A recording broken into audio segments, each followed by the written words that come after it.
Tonight on your news at 9, a police pursuit ends in a fatal crash in Duquesne, Missouri. Plus, folks in Pittsburgh head out to Lincoln Park for a ton of 4th of July weekend fun. And we are checking out the Boomtown Car and Bike Show, which has come to Joplin. Meteorologist Nick Kelly has your weather. Danny Terzer is on sports. I'm Mike Mahoney, and this is your KOAM News at 9 on Fox 14. The 4 states' most watched news starts now. Well, thanks so much for joining us this 4th of July weekend. One man is dead and another is in custody following a crash this morning at 7th and Duquesne. Captain Trevor Duncan with the Joplin Police Department tells KOAM they were called just before 8:30 this morning to the 800 block of South Rex for a vehicle blocking a driveway that the driver of the vehicle may have passed out. Officers arrived and made contact with that driver and began a DUI investigation. The driver then fled the scene and began heading eastbound on 7th Street. A Duquesne police officer was in the area and began a pursuit of the vehicle. A short time later, the suspect approached the intersection of 7th and Duquesne and crashed into another car. The suspect was taken to the hospital with minor injuries and is in JPD custody. The driver of the other vehicle was taken to the hospital where he later died from his injuries. One person is dead and another is critically injured following a single vehicle crash in Ottawa County this morning. According to the Oklahoma Highway Patrol, 58-year-old Harold Forbes was riding his motorcycle when he hit a deer on Oklahoma Highway 10, a mile and a half west of Miami, around 2 this morning. Forbes was taken by life flight to a Joplin hospital in critical condition. His passenger, 39-year-old Letitia Nolan, died later in the morning from her injuries. The Pittsburgh Police Department's special response team was called out after a report of alleged domestic violence. The incident happened early this morning in the 800 block of South Joplin Street. The victim said her significant other, 24-year-old Sean Woolsey of Pittsburgh, strangled her. Authorities got a search warrant and took Woolsey into custody. Woolsey also had an active arrest warrant out in Crawford County. A 17-year-old juvenile was also located inside the home and was taken into police protective custody. All right, hate to start off the weekend with such negative news, but we did have some nice weather, so let's tune in to Nick Kelly, meteorologist, to learn a little more about it. We certainly had a break in our weather, Mike, certainly a nice break after all the rain that we saw much of this week.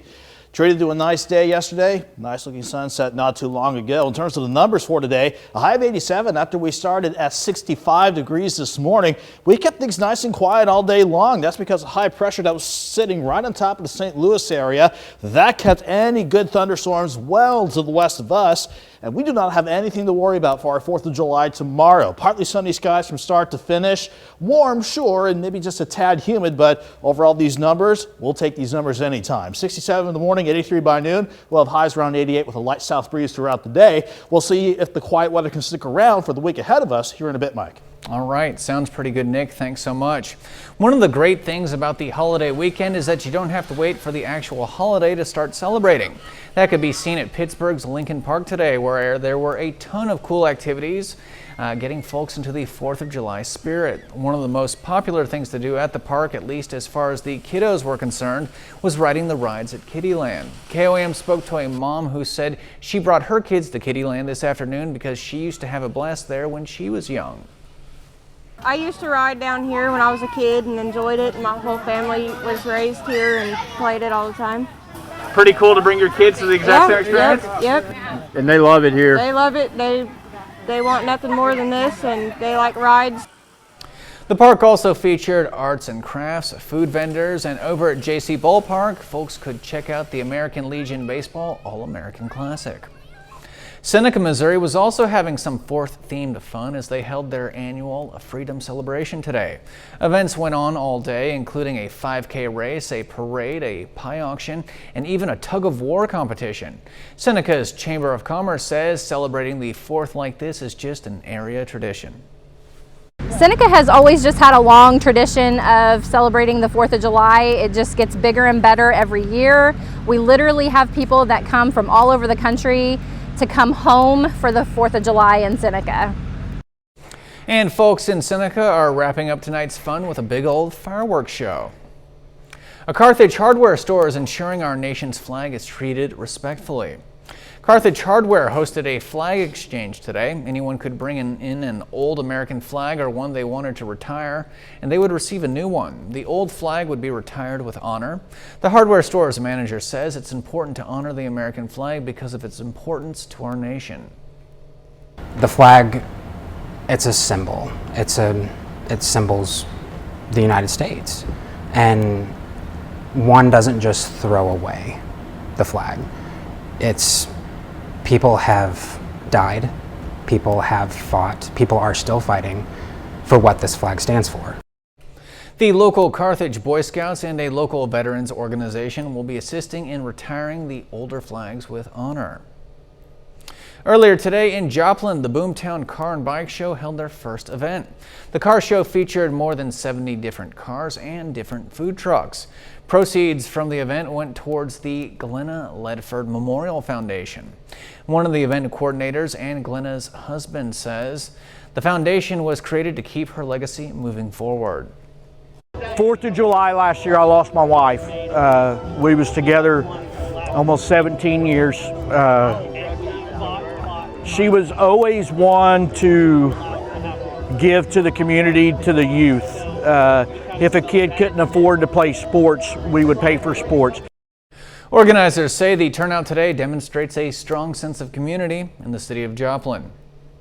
It's now time to honor one of our many 4-state heroes, and tonight we recognize Roderick Walker of Altamont, Kansas. Walker served as a corporal in the U.S. Army and he fought in World War II. He earned a Good Conduct Medal, a Sharpshooter Medal, and many other honors. Thank you, sir, for your courage and for fighting for freedom. For more information on all our 4-state heroes or to nominate your own, just log on to KOAMnewsnow.com. We'll be right back with meteorologist Nick Kelly and another look at your weather. Plus, Hurricane Elsa, the season's first hurricane, did a number on the island nation of Barbados. You'll learn what they're dealing with right after weather.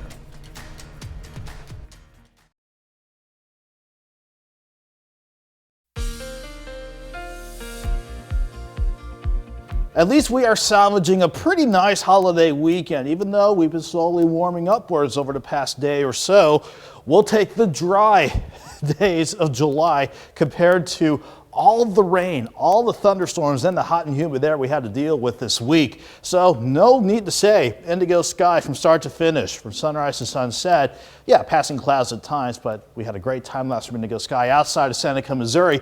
I'm keeping us warm yet dry for our 4th of July as we venture through our Sunday. But as we go through next week, we're going to push temperatures a little bit on the hot side, mainly upper 80s to lower 90s for most of the stretch. And that's even with some rain chances trying to return in the extended forecast later on down the road. But we've kept things nice and quiet all day long, partly to mostly sunny skies on the Skywatch Storm Tracker. So even though we enjoyed a few dry days, all the rain that we've seen over the past several days, especially this week, still resulting in some river flood warnings north of Mound City and right around northern parts of Vernon County and trying to stretch back toward Osceola and the Harry Truman Reservoir. These aren't set to expire until Wednesday morning at the latest. So even though we've been dry, if those spots are going to be where you'll hang out for the rest of the holiday weekend, keep an eye out for that, especially any campgrounds or roadways near those rivers, as they are running a little bit high still.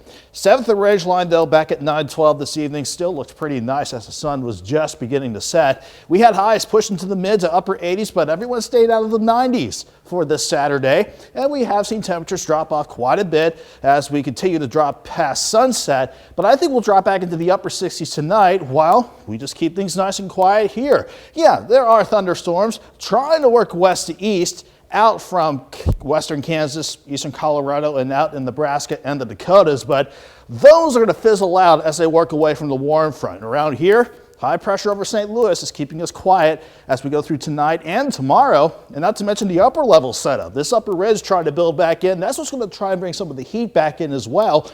But this keeps us dry for a few more days before we see some systems start to ride around that building ridge and try to bring some rain chances back our way. In the short term, though, we'll just say partly cloudy to mostly clear skies throughout the overnight. It will be a mild night. We did start out quite warm this evening, but I do expect lows to drop back to about 67 degrees with a light south breeze at 5 miles per hour. That breeze stays light out of the south throughout the day at 5 to 10 miles per hour. And as a result, temperatures look pretty good still. 83 by noon, topping out around 88 degrees in Joplin, while outside of the city, most of us kind of like today, mid to upper 80s. Yeah, humidity just a little bit up there, but we're keeping dew points below 70 degrees. So it's going to look nice and it won't feel quite like a typical July summer day. We'll stay dry for the 4th and for Monday as we keep warm, if not hot, under the ridge. But as the next upper level wave to the north tries to slide in and push a front nearby, that's what's going to try and start bringing some thunderstorm chances back in as we roll in the extended forecast. I'm thinking Tuesday, Wednesday, and Thursday, but coverage not expected to be greater than 30% as those rain chances ramp up. But 88 on your 4th, 89 on Monday, near 90 Tuesday, Wednesday, and Thursday. Then the stronger front after Friday, Mike, could bring a few storms Saturday, but that will knock us back down to 83. Well, thanks as always, Nick. And Nick, I've got a little bit of international weather news. Hurricane Elsa hit a popular island vacation chain on Friday as it churns towards the Caribbean.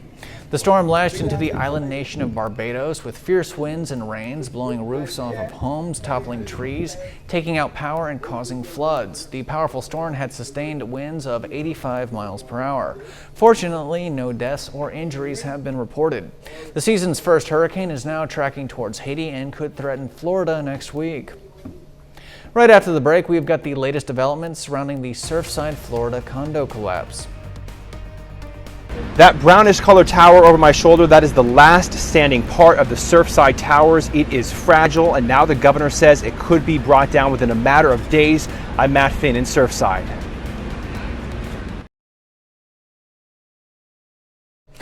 Mudslides took out rows of houses in a town near Tokyo today. The mudslides came amid heavy rains in Atami, southwest of Tokyo, and turned homes into piles of rubble. At least 19 people are missing, while others have already been evacuated. Water could be seen gushing up from the ground amid the debris as officials on scene tried to look for victims, survivors, and assess the damage while keeping roads blocked off. The area is typically known for its hot springs and resorts. Search and rescue teams in Surfside, Florida are facing another complication. A severe storm is taking aim at the Sunshine State, potentially making the collapsed condo building even more unsteady.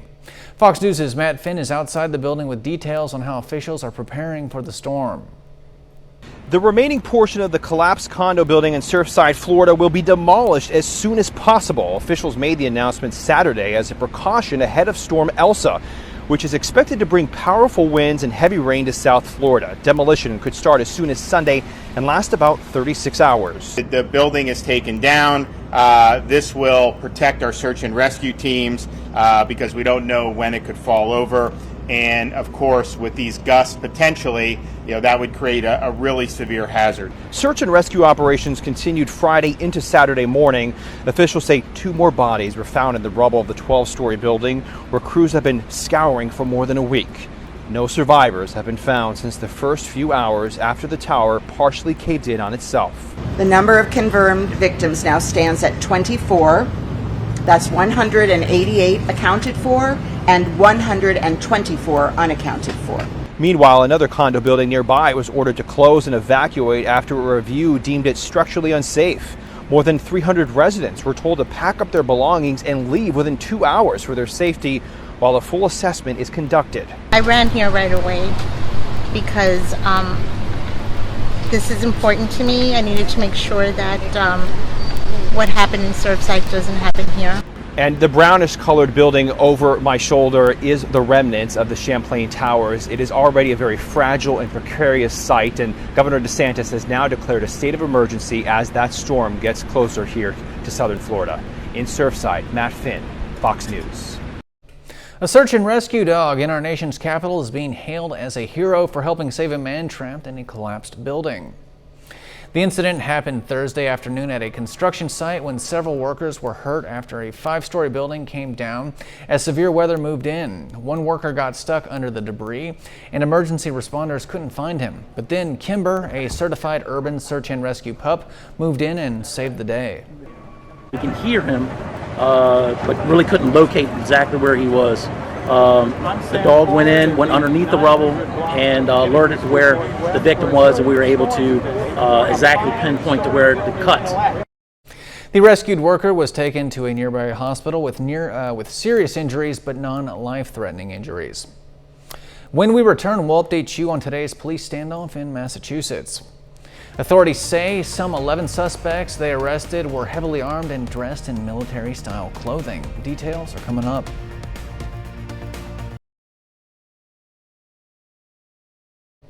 Welcome back to your News at 9. A tense standoff along a major highway in Massachusetts in the early morning hours has ended with the arrests of 11 suspects. Police say some of the men were heavily armed and dressed in military-style clothing. Fox News' Lucas Tomlinson has the latest.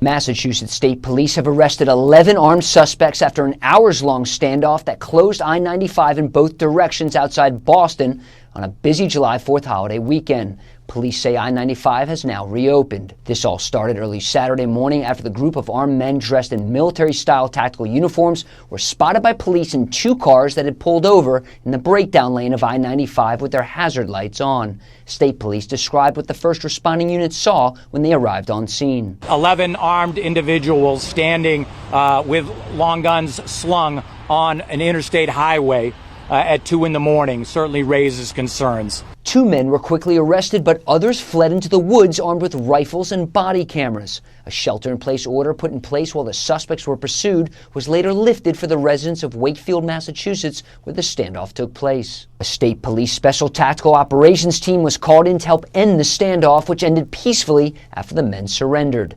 Police said the suspects yelled out that they, quote, do not recognize our laws. Police say the leader of the group wanted it to be known they are not anti-government. It's still not clear what motivated this group to arm themselves and make this trip north. The group claimed to be headed to Maine from Rhode Island for, quote, training.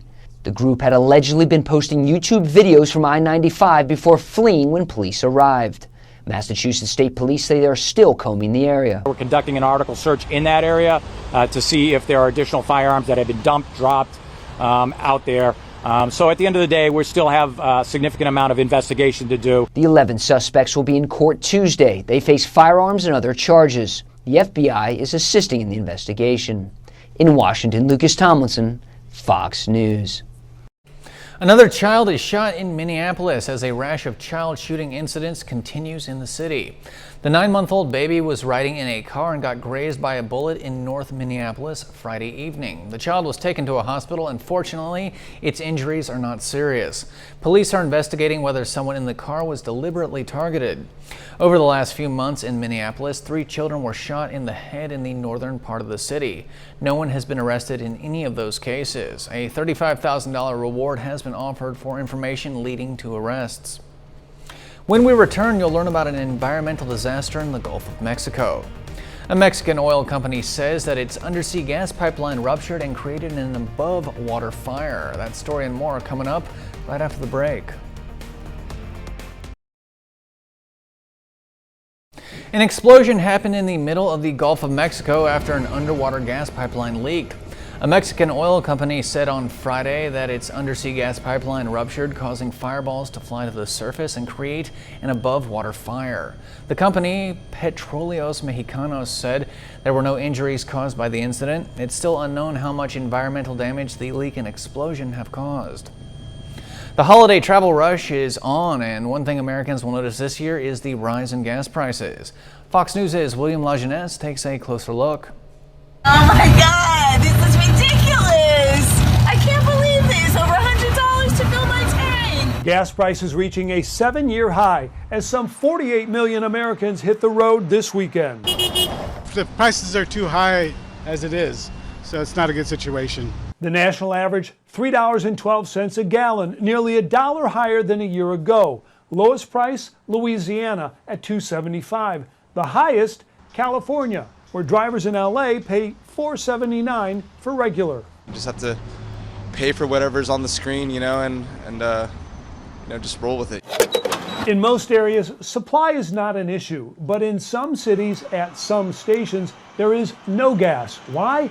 A shortage of truck drivers. Well, what's going on is not a gas shortage. There's actually plenty of gasoline this summer. Refineries are churning out near all-time record amounts of gasoline. The problem is getting it from the terminal to the station. Hauling 10,000 gallons of fuel isn't for everyone. It requires certification and training. During COVID, many driving schools shut down, leaving a shortage of tanker drivers. Down here in Denver, I've seen this pretty often lately. But supply isn't driving the price. Demand is. The U.S. economy is red hot. Inflation surged in May 5%, the highest in 13 years. Hotels, airfares, everything is going up. Over the last year, used cars and trucks up 29.7%. Clothing, transportation, food, and housing, all more expensive. I don't understand why we have these prices going high. I don't understand. As for supply, I am told for this weekend and beyond, we're in pretty good shape. But as economies recover worldwide, you've got pressure on drillers, carbon pricing, opposition to oil. Many see crude prices going higher, and that could pose a political challenge for President Biden, especially if gas prices reach about $4 a gallon, which is the tipping point. In Los Angeles, William LaJeunesse, Fox News. Don't go anywhere. We've got a lot more news headed your way, as well as another look at your weather with meteorologist Nick Kelly and your KOAM Sports Report with Danny Terzer. That's all coming up right here on your KOAM News at 9 on Fox 14. The U.S. economy added 850,000 jobs in June, marking another strong month of hiring. And while the White House is taking a victory lap, Republican critics say there is still plenty of room for improvement. Fox News' Peter Ducey breaks it down. The last time the economy grew at this rate was in 1984, and Ronald Reagan was telling us it's morning in America. Well, it's getting close to afternoon here. But as many states continue offering $300 a week in extra unemployment benefits, 9.3 million job openings remain a record. There's nobody coming in for a job. We're in need from bus person, dishwasher, prep people, cook, pizza guy. Just no one comes in for work anymore. That's okay for now, according to the labor secretary. Yeah, there's still job openings to fill, but this report was a good, solid report. We're excited. It shows that President Biden's economic plan is working. Republican Congressman Kevin Brady warns President Biden has quickly fallen 679,000 jobs short of the projections for his jobs plan. Workers are still staying on the sidelines, and while wages are going up, prices are going up faster. But the president says this is post-pandemic progress. Put simply, our economy is on the move, and we have COVID-19 on the run. The White House's vaccination goal, 70% of adults by this weekend, will be missed. But celebrations are okay. You're going to be able to be with your families and backyard barbecues as we hoped. On the cheap, according to the White House, where the Twitter account boasts, the cost of a 4th of July cookout in 2021 is down 16 cents from last year. So does the White House think that 16 cents off a barbecue has more of an impact on people's lives? I would say if you don't like hot dogs, you may not care of the reduction of costs. You don't have to like hot dogs. You can't buy a but hot dog for 16 cents. A reduction That's like a of. bite I of will hot say dog. that what we are most focused on is the fact that we've created now more than 3 million jobs since the president took office. Regarding the economy, the White House thinks they're on a roll. And on the subject of hot dogs there, my line of questioning was not intended to be a grilling. I was just trying to be frank. At the White House, Peter Ducey, Fox News. I don't know if I'll be checking out Peter's stand-up show anytime soon. All right, we'll be right back with meteorologist Nick Kelly and another look at your weather. Don't go anywhere.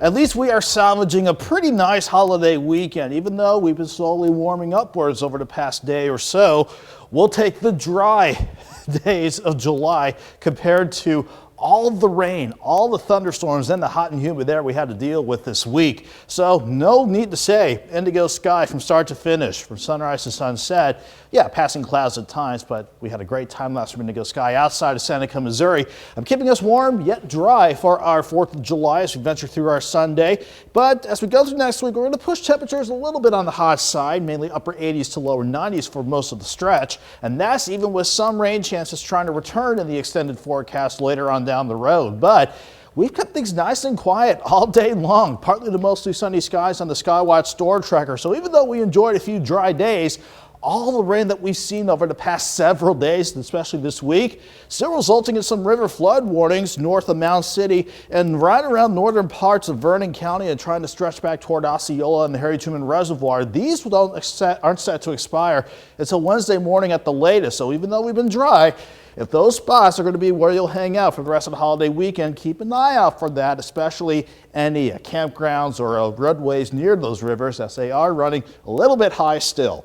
7th and Ridgeline, though, back at 9:12 this evening, still looks pretty nice as the sun was just beginning to set. We had highs pushing to the mid to upper 80s, but everyone stayed out of the 90s for this Saturday, and we have seen temperatures drop off quite a bit as we continue to drop past sunset, but I think we'll drop back into the upper 60s tonight while we just keep things nice and quiet here. Yeah, there are thunderstorms trying to work west to east out from western Kansas, eastern Colorado, and out in Nebraska and the Dakotas, but those are going to fizzle out as they work away from the warm front. Around here, high pressure over St. Louis is keeping us quiet as we go through tonight and tomorrow, and not to mention the upper level setup. This upper ridge trying to build back in. That's what's going to try and bring some of the heat back in as well.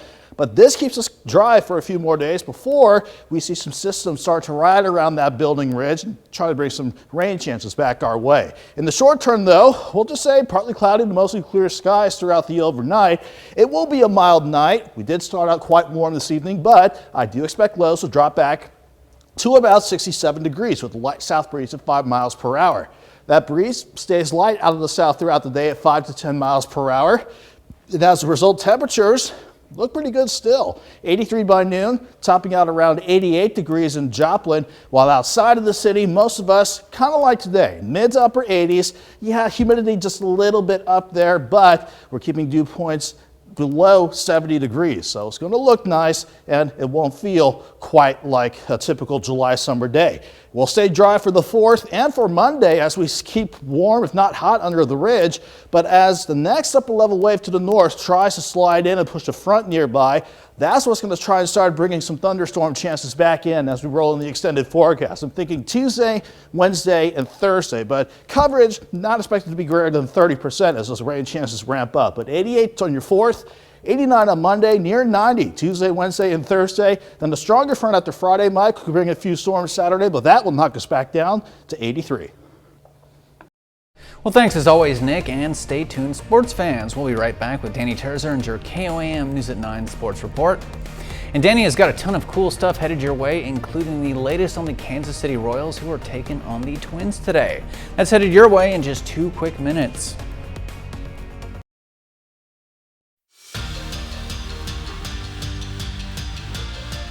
The Outlaws fell to the Renegades 6-2 at home on Friday. A 4-run first inning for Jeff City lifts them over Joplin. The Outlaws managed to cling on to the first place spot in the South Division. Their record stands at 10-9. Tonight they host the Joplin Playmakers for an out-of-league matchup. It's a low-pressure game tonight with a focus on just enjoying the game and resetting for a busy month of July. Some guys that we literally told them, hey, like, show up right at game time, take the day off, you know, some guys that we need moving forward that are going to be huge for us. It couldn't come at a better time for us, and, you know, just to have the chance to relax and just play baseball for the fun of it again it's going to be huge for these guys to kind of give them that mental reset to, you know, understand that, you know, for the next 3 weeks, you know, it's time to win ball games and keep this first place lead that we have. The Royals snapped a long 9-game skid on Friday with the series opening victory against the Twins. The game's ceremonial first pitch, though, has caught the attention of many. This is 106-year-old Mabel Johnson. Johnson is a World War II Coast Guard veteran serving from 1943 to 1946. She settled down in Olathe, Kansas, and last night threw out the first pitch at the Royals and Twins series opener. That series continues tonight. Royals trailing by 2 here. Hunter Dozier pops it up to center. Nick Gordon just misses it. A bases clearing double for Dozier, and that ties up the game at 2. The same inning, Edward Olivares gives the Royals the lead with a 2-run shot out to left. A 4-run inning for the Royals, and they're back for more in the 5th. Salvador Perez knocks it deep into the left field corner. Another run comes in, and Kansas City goes on to win it 6-3. That will clinch the series with the chance to sweep on Sunday. St. Louis coming off an exciting extra innings victory in Colorado on Friday night. Here in Game 3 of the series, no score yet. This game is in the 4th inning. Wade LeBlanc on the mound for the Cardinals. He's allowed 1 hit with 2 strikeouts. The Atlanta Hawks face elimination tonight as they host the Bucks for Game 6 of the Eastern Conference Finals. Milwaukee leads the series 3-2. Oklahoma Sooners alum and Hawk star Trae Young is back tonight after missing the past 2 games with a bone bruise on his foot. The Bucks have really pulled away with this one, 91-72 at the end of the 3rd quarter. Chris Middleton with a game-high 28 points. We'll be right back with more news.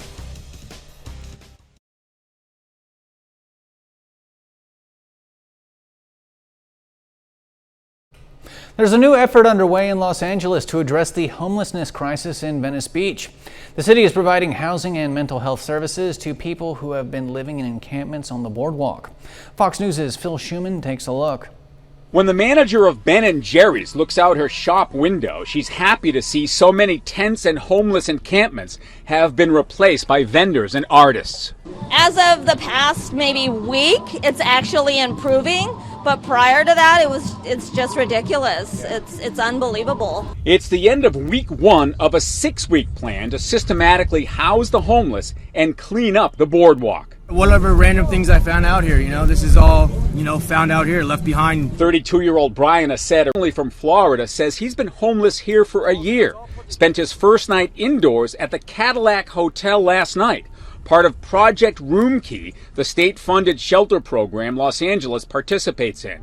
Brian's one of more than 70 the city says has accepted interim housing so far. People are taking the help, and then there's some people out here that, they just choose to stay behind. They're just, they just have a different route. To be clear, a lot of work remains to be done. Dozens of tents still here, perhaps 100 people living in what most would consider shocking conditions. But LA City Councilman Mike Bonnet, who I spoke with at the start of the 6-week program of outreach, housing, and services, says there will be a dramatic transformation here. As it goes on and people say yes to housing and people living in the encampment see people moving indoors, it creates a sort of a momentum.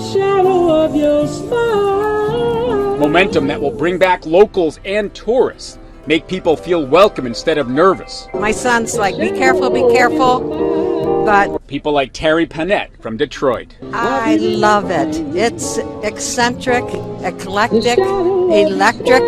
It's all of those things. We are not done yet here in your KOAM News at 9 on Fox 14. And that famous hot dog eating contest always gets a lot of coverage on the 4th of July, but did you know in our nation's capital, folks compete to be the burger eating champion? And we are checking out the 4th of July fun when we return. Welcome back to your KOAM News at 9 on Fox 14. While many Americans are planning to celebrate the 4th of July with fireworks, your pet might not be on the same page. Both dogs and cats can experience anxiety from the loud booms that come with neighborhood fireworks. Veterinarians say there are things you can do to keep them comfortable. Putting pets in an enclosed space like a crate helps them feel more in control. And taking a dog for a long extended walk will help tire them out before the fireworks begin. Closing the windows and leaving the TV on can also help drown out the noise. Pets have also been known to run away if they get scared, so remember to make sure they are microchipped and have a collar or a tag on them with your information, or just make sure they can't run away. And it's not just pets you should worry about when it comes to fireworks. This 4th of July, as you get loud and crazy with the fireworks, try not to set off those around you with traumatic experiences. Clinical psychologist Dr. Josh Klappau says loud explosion sounds, especially those in our 4th of July fireworks, can cause strong emotional reactions to trauma sufferers. This includes military veterans, gun violence survivors, and those with post-traumatic stress disorder. Dr. Klappau says such people can have hyper-startle startle responses to explosions causing fear or self-protection responses. They may also not be able to pull back from their reactions, so take note of who's around you when you set off fireworks. The doctor recommends talking to your neighbors about your fireworks plans and possibly moving them if you foresee any issues. An Army veteran in California went above and beyond this 4th of July weekend when it came to honoring her country. Fox News' Deborah Villalon shows us the patriotic new look she's given to her front lawn. From Skyfox over La Cruz Avenue in Benicia, an American flag 20 by 30 feet in size, created by Aaron McKay Schnell and husband Jonathan with the help of two friends. It took a little while and about 4 of us to do. A 7-hour project, one hot, windy day in June. It wasn't as easy as we thought it would be. Or cheap. They ended up needing about 40 cans of marking paint, hitting 3 different stores to buy all they had. We definitely underestimated the paint.